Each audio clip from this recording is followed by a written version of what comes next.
Dear Wesley congregation, just before everything was shut down to prohibit transmission of the COVID-19 crisis, I had begun to work with a theater group to prepare High School Musical.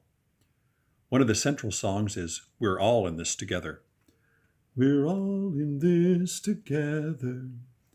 We're all in this together. And it's been going around and round in my head.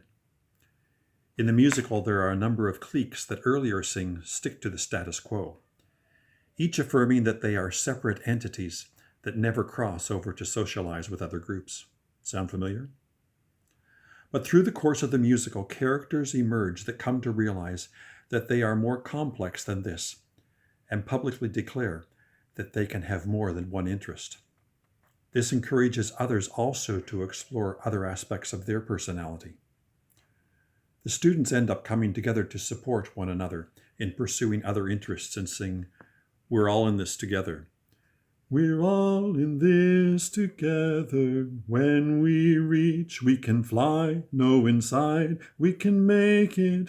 We're all in this together. Once we see there's a chance that we have, and we take it. They sing We're all in this together, recognizing that they are stronger when they work together, allowing each person to bring their own gifts and abilities. Sounds to me like church at its best. This music has been swirling around in my head. As often happens, I end up dreaming about it and making connections with everyday life, and how, as we face the COVID-19 crisis, we are all in this together. Old and young, those who are financially stable and those working to make ends meet, those who have the comfort of a home to retreat to, and those who are homeless. People across race and religion, culture and language, people all around the world, we are all in this together. Facing a situation that the world has never known before, a pandemic that has no known cure, which reaches the farthest corners of the world. Since we are all in this together, we become hyper-vigilant about social distancing and hand washing so that we do not inadvertently pass on a virus to those who are most vulnerable. And if we have recently traveled, we intentionally self-isolate. When Jesus was asked, Who is my neighbor? He responded by telling the parable of the Good Samaritan. You'll find it in Luke chapter 10, verses 25 to 37. About those who are vulnerable and needing help. In this time of crisis, we become intentional about how to protect the most vulnerable, noticing who they are and what their needs are.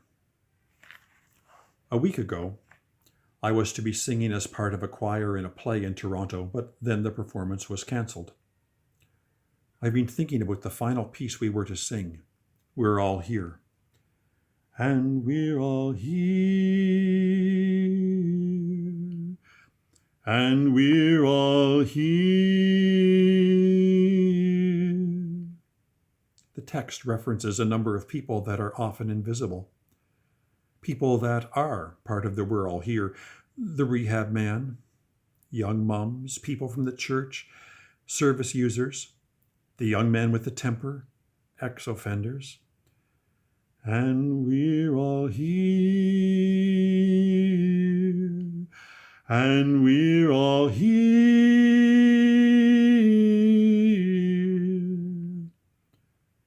I've been thinking about the community that God loves, and how all of these people are part of We're All in This Together.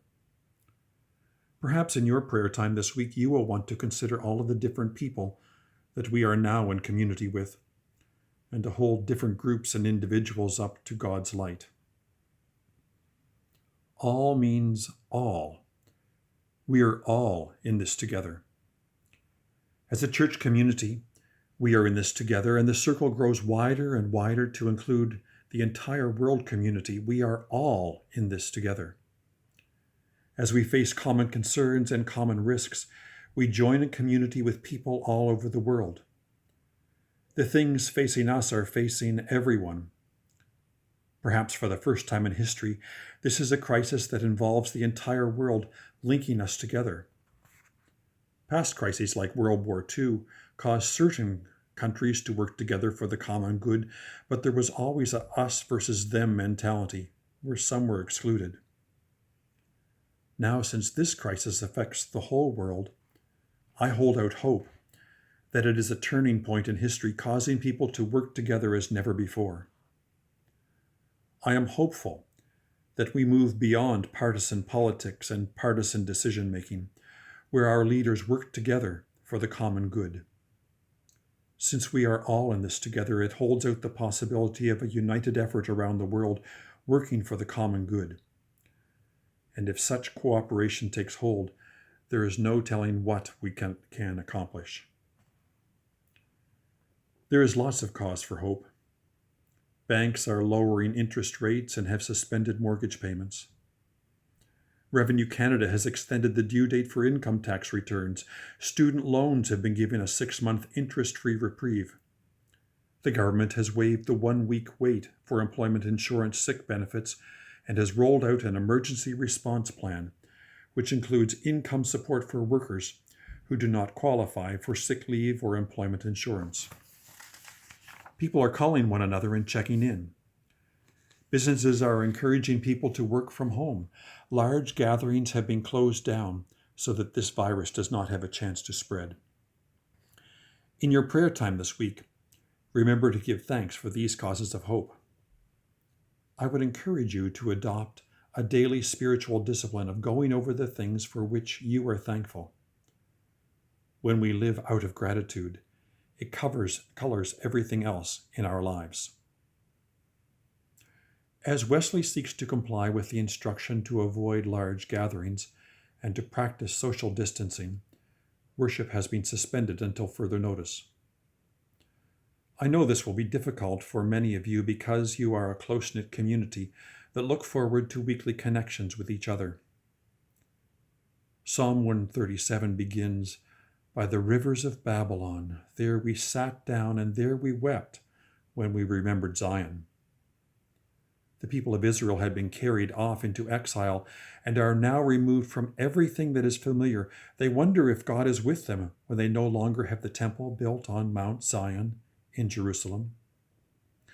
They ask, how can we sing the Lord's song in a foreign land? Perhaps you are feeling like this, wondering how to feel connected to all that is life-giving when we are in social isolation through social distancing. For starters, this is an opportunity for you to be in touch with people in other ways. Thanks to our membership committee, we have a new Wesley directory with pictures and contact information. I know for me, a picture or a mental image is always helpful, particularly as I hold someone up to the light of God. Perhaps you will be intentional about checking in with others, particularly those who may be feeling lonely or isolated. This is also an opportunity to hold up specific members of our community in prayer. I also invite you to read our moderator's message in this time of crisis. You will find it on the United Church website, www.united-church.ca. And his message reminds us of the good news that we are not alone. God is with us even when we are not able to be together. The moderator names how fear is often our fallback response in the face of crisis, but goes on to say, in these moments when fear gets huge, we have the opportunity to love even more, and in that love, to help one another. I was to be off this Sunday, and my colleague Jenny Stevens was to be leading worship at Wesley. Of course, that has now all changed. There are, however, a number of online possibilities for worship. If you go to the United Church website, united-church.ca, it will provide you with links to pre-recorded worship with the moderator, the Right Reverend Richard Bott.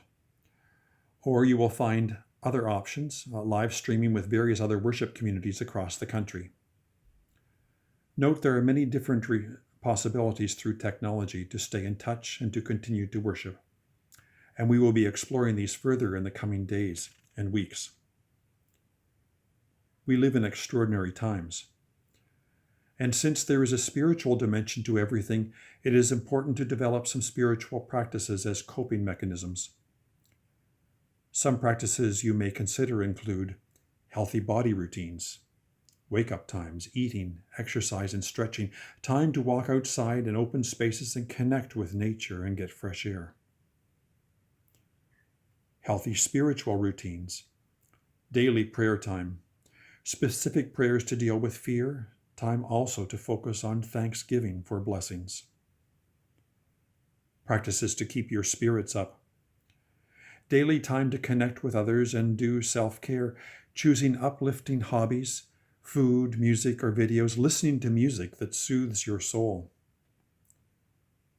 Take on an at-home project to keep your hands and mind occupied. Reaching out to others, offering help, intercessory prayer, daily connecting via media. Also, limiting the amount of news you consume as an intentional practice so that news doesn't consume you. Perhaps checking in with news only at specific times during the day rather than having it as a constant barrage. If you think of this as a retreat time, you will be encouraged to create a bit of structure to help you through the day. You have been given this time outside of ordinary time, and this opens up opportunities. May God strengthen you and fill you with hope. I conclude with the words of St. Patrick, which are a prayer to lay on your hearts, and I encourage you to use it.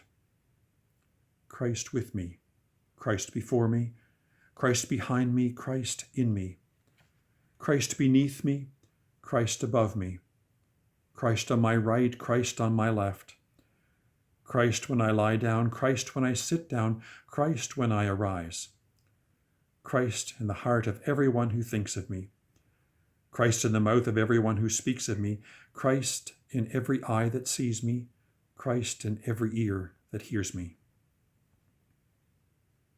I'm Reverend Hagerman, in solidarity and toward shalom.